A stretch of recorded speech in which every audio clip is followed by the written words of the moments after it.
Hey troops, welcome back to the channel. My name's Ryan, a former commando from the United Kingdom, and today we're going to talk about Iran. There's a few things going on in the news that I've been neglecting of recent. We've been, keeping up to date reasonably well with Ukraine, but there's stuff that I want to start, covering in Iran. I don't know where this is going to go, how it's going to go. It's certainly going to be a massive learning curve for me. I can't really use my military background half as much on this topic, okay, because it's a very, very different situation. I can appreciate that. Some of the things might be quite sensitive, so I'm not going to say I'm going to tiptoe around the topics, but I am certainly going to go about it slightly different way because, again, I haven't got anything I can relate this to, okay? The things that's going on over Iran seems to be very complicated indeed, and I'm very ignorant of what's going on over there. So, we're going to get through a few articles today and, see where this goes, guys. But other than that, thanks for being here. Please like, share, and subscribe to the channel if you haven't done so already. Join the Telegram. All the links are in the description, troops. And let's just get straight into this one. So, first things first, we've got a different map now, and I've roughly highlighted where Iran is, or certainly I've roughly highlighted where all of the problems seem to be occurring. Okay. So the first thing I want to get into is literally the first article I've read. It's and it goes like this: the protest activity increased significantly today to commemorate the 3-year anniversary of the regime's brutal crackdown on the bloody Aban protest wave. Now, these current protests are the most reported in a single day since CTP began publishing daily updates on September 28th. I believe that was this year. Now, protest coordinators and organisers have called for protests to sustain these demonstrations across Iran on November 16th and 17th. Protests continue to be demonstrated an extremely impressive amount of courage and determination despite the regime's brutality and expanding censorship.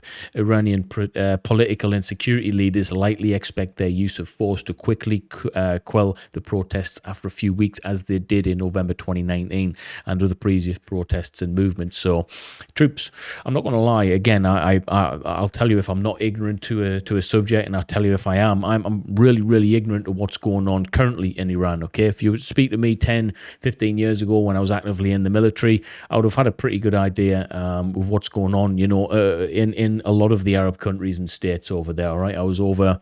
I spent quite a bit of time over there myself. Okay, so. First things first, what I do want to say is, having spent time in a lot of these areas, it's the news. I'm not saying the news is going to get things wrong. They always get things wrong, as do I. But when I spent time over the Middle East, I had more good experiences than bad, put it that way. Is there things going on in Iran that are clearly wrong? Of course they are, guys, all right? But I need to get into it a little bit more to understand what those problems are before I start throwing comments out, okay? In terms of Ukraine, I could relate my military experience as a commando and talk as a soldier on the front ground, on the front line, so to speak. I could talk from that experience of my soldier career in the military. All right, I haven't really got anything I can relate to in this because this goes beyond the military. This is politics. This is potentially religion. This is potentially a different way of life and living that we're seeing over there being actually questioned in many ways. So I'm going to be quite ruthless in terms of how I control myself and give my opinions on this, because I just don't know. All right, I just don't know yet. But that's the aim. That's why I want to start this, to become a little bit more articulate on the situation over there. Hopefully you guys can drop a few comments below if you know that. I've been speaking to a few guys who are actually living over there right now in our Telegram group, so it would be interesting to potentially get them on the show, do a podcast and get to see firsthand what's going on over there. All right, guys. But let's just get back into the map. Now, the regime's abuse and mistreatment of children is likely one of the factors driving these enduring protests. The New York Times published an article on November 14th detailing human rights violations that the regime is committing against arrested children. Security forces have killed at least 43 children in their crackdown as well. The extent of the regime's cruelty towards children may be new information to many observers in the West, but is likely not to the Iranian protesters. So this is something that I am very, very ignorant to. That's the first time I've read that. I know nothing of it, but if that is the case, then we really do need to be looking deeper at the regime over there, because uh, children are the future. I know that might be a little bit of a cliche Michael Jackson quote, all right, but we really do have to start looking after and looking out for the younger generation, all right. These are the individuals who will be running the show in literally no time at all right. And we've spoken about this before on the channel.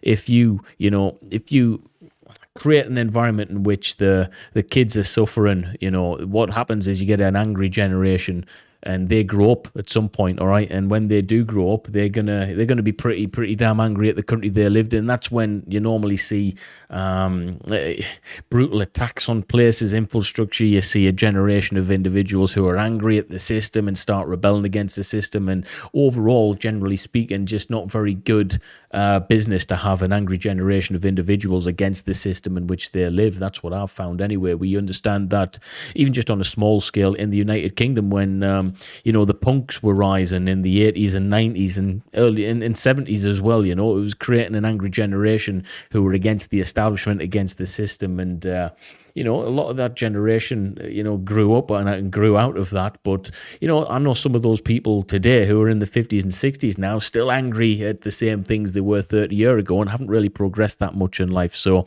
is it productive to have an angry generation at the society in which they live in? No, of course it's not, all right. It's not going to benefit anyone, certainly not the regime, even though I know little about it, okay? But when it comes to children, we really do need to look into that a little bit more and maybe put a bit more onus on protecting them, okay? So should the West get involved in this? I don't know, guys. This is a different fight completely. But when it comes to protecting children, this should be every country's number one priority as far as I'm concerned. But let's just get into the next few articles, guys. This is again, it's a touchy subject, this just because I'm for the first time speaking on something that I haven't really got any experience on, okay? I haven't really got anything to link it with, but let's just get into it. The Islamic Revolutionary Guards Corps, the IRGC, will likely resume its campaign to expel US military forces from the region in the coming months. IRGC Quds Force Commander Brigadier General Ismail Ghavani travelled to Baghdad on November 15th to meet the senior Iraqi political and proxy leaders. These Iraqi officials included President Abdul Latif Rashid and Prime Minister Mohammed Shia al-Sudani. Ghani discussed the presence of US troops in Iraq and the Iranian drone and missile attacks into Iraqi Kurdistan. Among the other issues, forcing the American military from the region is one of Tehran's greatest strategic objectives, and the installment of an Iran-friendly government in Baghdad will likely facilitate this effort. The IRGC will likely organize militia attacks against US positions and pressure Iraqi officials to seek the exit of American troops in the new rounds of the Washington-Baghdad strategic dialogue. The perceived role of the US is stoking the protests and supporting anti-regime Kurdish militant groups in Iraq Kurdistan may increase the urgency Iranian leaders assign to this effort. So what I'm trying to take from that is, we can just go back 20, 30 years and see how, America has been installed into these regions for whatever reason, all right? And all I know now is I'm just going to try and utilize a little bit of my military understanding. We went to Iraq, all right, and the United Kingdom went to Iraq as well, all right. The Iraq invasion was horrific for everyone involved, really, okay. But fundamentally, the reasons we went to Iraq were wrong, and that's categorical now. We understand that. We've, lost loads of lives for something that just didn't need to happen for whatever reason. I'm not going to get into what the alleged reasons may be or the conspiracy reasons behind that are, but one thing's for sure, they didn't have weapons of mass destruction, so we went over there on a lie, effectively. That's just common knowledge now. So what are, these Western countries doing over there? Is still, to this day, it seems a little bit weird to me. I understand, we have world police and stuff like that, but do we really need even any interest over there? My take on it is this, that most American civilians probably don't want our troops over there in the first place, so if it's not our business, should we really get involved? We've done that before, we were wrong, and we lost our men as a result of that, and women. So I just think it's something that we should probably keep out of, in all honesty. Okay, and it's when there's not real, I don't know. It's just what business is it of ours to be over there effectively, and you're linking that with Ukraine, you're linking that with what's going on in China and Taiwan. It just seems to me as if this is a build up for a monumental cataclysm of war. This just it oozes that all over. If you look in the history books, the build up to World War One, the build up to World War Two, all of the major wars had a build up similar to this. Just countries fighting amongst each other, and the build up just gradually increases to the point of which, boom, everyone goes crazy, and regimes has toppled, the way of thinking and way of living has changed, and realistically speaking, all that happens is you get great men and women being taken out of the gene pool, and society effectively becomes worse as a result over long term. All right, you think about the millions and millions wiped out in World War One and Two. The gene pool was diluted significantly, as far as I'm concerned. The great men and women that lost their lives to wars needlessly, to what objective? We still haven't really got a solid answer to that. And it could be argued there is solid answers for World War II. Nazi Germany was eradicated and everything else. But then you look at, let's look at Russia. The amount of individuals that died needlessly in that country. I mean, Russia was really hit hard. Germany was hit hard. The amount of people that died from Britain, the United States. It's just devastation on a monumental level, okay? It's crazy when you think about it. Afghanistan even, to come out of Afghanistan the way we did, after 20 years of fighting. I've got friends myself who fought and died over there, and lost limbs, and, mentally scarred forever. Does it seem worth it? I don't know, guys. This is where politics on a global scale is far more complicated and corrupt than we think, all right? And I'm not naive enough to believe that, all right, guys? So let's just recap quickly on this, and then we'll do a little bit of a map study, actually. I think it's going to be good. There's a lot of information that's updated on here that we can click into and see what's going on. Just trying to build up a little bit of a battle picture, so to speak, of what's going on over there. But the key takeaways for this, within this area and this article that we just went through, are the protest activities have increased significantly today to commemorate the 3-year anniversary of the regime's brutal crackdown on the bloody Aban protest wave. Second point is the regime's abuse and mistreatment of children is likely one of the factors driving these enduring protests. And the IRGC will likely resume its campaign to expel US military forces from the region in the coming months. At least 54 protests took place in 36 cities across 24 provinces. That's massive. I didn't realize that was how many. So there's a lot. There's a lot of unrest over there. 3 security personnel may have died in the protests. President Ibrahim Raisi sent First Vice President Mohammed Mokber to Qom, likely to unite influential clerics behind the regime and especially the Raisi administration. So let's look a little bit deeper into this. Let's just start from the North troops. So this is rash to Iran this evening. I don't think we're going to be able to see that.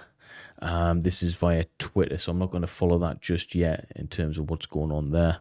Over the left here, general strike in the Kurdish city. We've got probably another strike there. Yeah, another general strike in the city of Bain. Sanadar, Western Iran, the government security forces are opening fire on protests according to local activists. See if we can watch a bit of this. Whoa. Hey, shut up!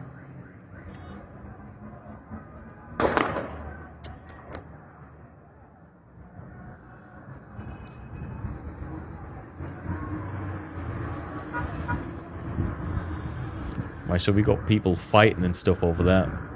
That is not good at all. Clash between protesters and government forces in Karamesh. Right, I don't want to press on anything that's not going to load up straight away. We've got here, looks like something. Far News Agency, a number of citizens and policemen were killed in the shooting in the city of Aiza, southwestern Iran. University students protesting.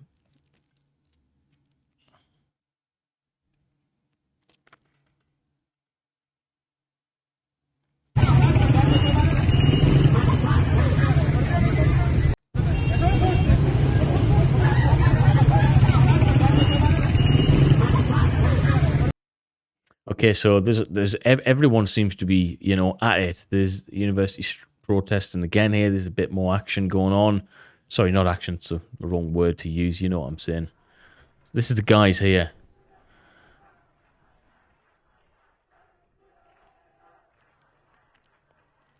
It's a lot of people. A lot of unhappy people. I think it takes a lot of guts and guile to be able to do that when, you know, you could probably get pretty wrong for that as well. Yeah, it takes a lot of guts and guile to overcome that. What have we got on the right here? Mortal attacking Yazd to Iran. Potentially sensitive content. Yeah, I don't want to get into anything too sensitive, troops, just for the way the restrictions are on the channel. Anti-government protests.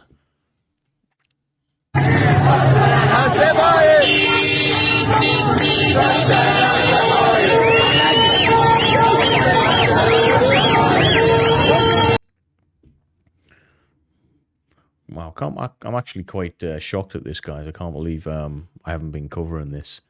Large crowd of protests in Bandar Abbas.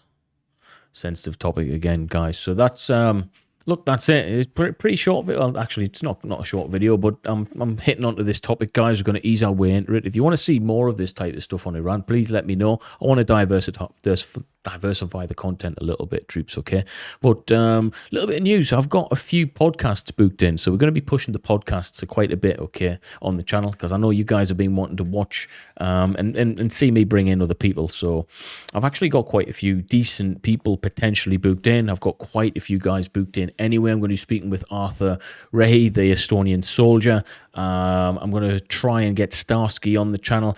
Really, really want to get Dennis Davidoff on the channel. He's really hard to get a hold of because he's a big YouTuber now. Okay, he's a busy man, and obviously he's in Ukraine, which is really, really tough to operate from. So the fact that he's getting videos out every day, you know, class act. He's a good guy in that respect, all right? I respect him a lot, but wouldn't mind getting them on the show.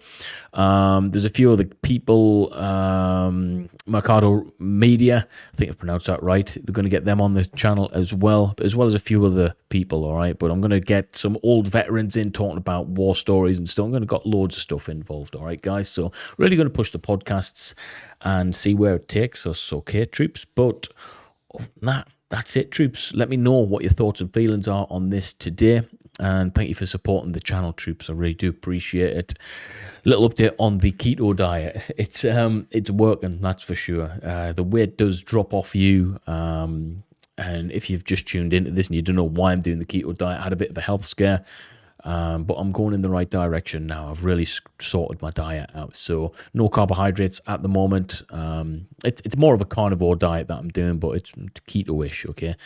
But yeah, zero carbs, you know, high fats, which is nice, and protein, which is always good. But I'm seeing a lot of mental clarity within the past few days, okay?